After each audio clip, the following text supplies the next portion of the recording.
Thank you. And I am greatly humbled and appreciative to be on this podcast and sharing about the International Institute of Family Development. My name is Veola Green, and I am the Managing Director and Chief Executive Officer of the for profit company.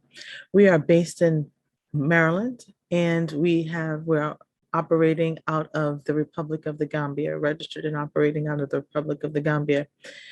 So I'll tell you a bit about who I am first, and the passion that drove me here, and a bit about my background. So I come from Boston, Massachusetts, born and raised in Boston, Massachusetts. My mother's family, which I had mentioned, are Black American, and they were owned in this country as a part of colonization. And they were a mixed breed family, both Blackfoot, Native American, and African. And we are unsure of which country that they hail from Africa. And my father's family came from Kansas, and they lived on reservations. And my father is Cheyenne, Native American. So my identification is with people of color, particularly African people, particularly indigenous people who are struggling around the world. And the work that I do, I've been working in child welfare for over 20 years, and social welfare. So ensuring that children and families have what they need to grow and thrive and be healthy together. What I've discovered in my 20-year career journey is that Black folks or people of color are always at the bottom rung of every social data statistic: housing, education, healthcare, economic development. Especially in America, where places that has been colonized, if you look at South Africa, you look at Europe, you will see that Black folks are not doing as well as they could be, or their counterparts. And it has a story to tell. And so in 2015, by the grace of God, created the International Institute of Family Development. And that is a for-profit company whose sole mission is to realize the dream, support African nations to realize their dreams. And that dream is to bring to life their national development plans. And we do that through connections with the diaspora businesses, diaspora organizations, to bring development opportunities from Black folks to Black folks on the continent. And we've been successful in launching several initiatives across the continent, and we look forward to doing more. Thank you very much for that. It is very important that you mention.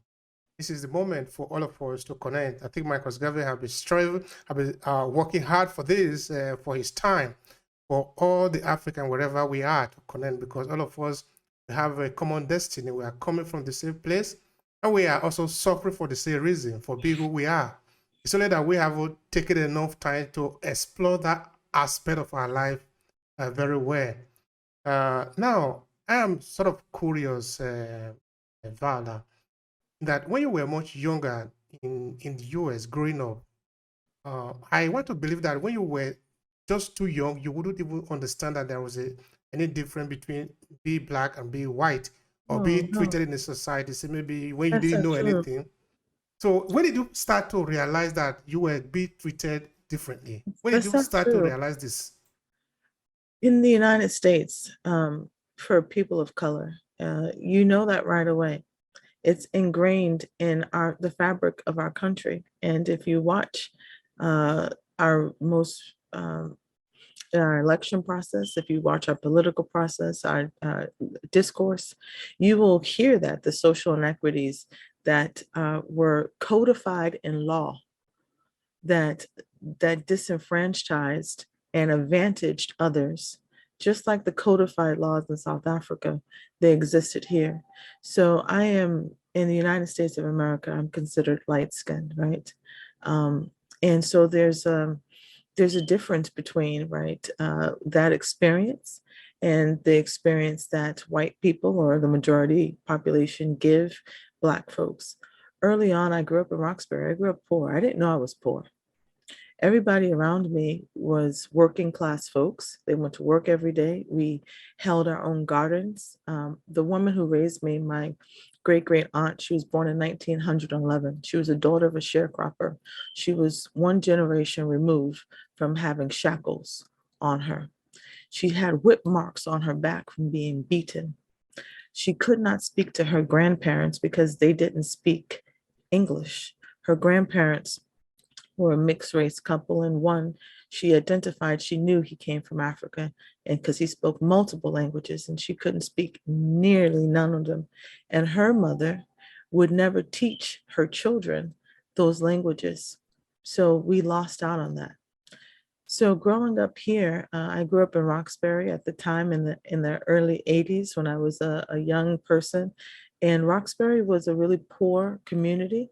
Now it's a vibrant hub, gentrified now, vibrant hub, where the time trash dumping, I grew up through the bus boycotts in Boston, where segregation was real in the 1980s, not the 60s, the 80s, where you would, if you wanted your child to attend, you had a Black child to attend a public school, you would have to think about the location you lived in and or send to private school. So my family, who was very poor, joined their money together and sent me to private school. I didn't know that I was poor until I left It's one home, of the leading email removed by state marketing software custody, providers out there, because and it due has to been so poverty, for social years. With its services easy to removed use. due to poverty and other reasons. And then given a context to understand that our culture, our way of life, our living in a communal home where we had one home with, you know, maybe 5 bedrooms, multiple people living in the home was wrong. It wasn't the American way. And so we were given a different context of living independently. And I think Black people, we live by sharing, we live interconnectedly. Every time I'm in the continent of Africa, when it's lunchtime, there's a big bowl and we all come together and we eat on that bowl. And that was the way that I grew up. We farmed. I picked, I blueberries and I picked poke salad and we got a turtle when I was younger. And my mama and daddy they shelled the turtle and we had turtle meat. We had chickens in our backyard. So I didn't know these things. And so I lived with Haitians and Cape Verdeans and people from Montserrat, all lived together. These are Black people from the Caribbean islands who all had a shared common experience. I think that is what is missing, right, in our development as a people um, across the globe as Black folks, Indigenous folks, is honoring who we are, our customs, our culture, because that's what binds us, that's what keeps us sane, it's what keeps us healthy. And in doing that work, even in the business sector, even though my company is a for-profit, a portion of our profit, 10% in most cases, goes back in the form of dividends for development to NGOs that are doing work on the ground to ensure that we are eradicating poverty, we are creating opportunities for advancement so that women can make choices, right, for their families, so that you don't have to choose between electricity in some cases and medication, or electricity and food when there's a when the when the floods occur, that you have the opportunity to have the support that is necessary to rebuild your lives. And that's stuff that you don't learn in the business world. The business world is pretty, you know, straight. And our focus of our company is doing social enterprise. We care deeply about the people that we are here doing business with, because we want to make sure that the companies that are coming in to do business actually are helping and they're healing hurt and injustices that has been done in the name of progress and advancement.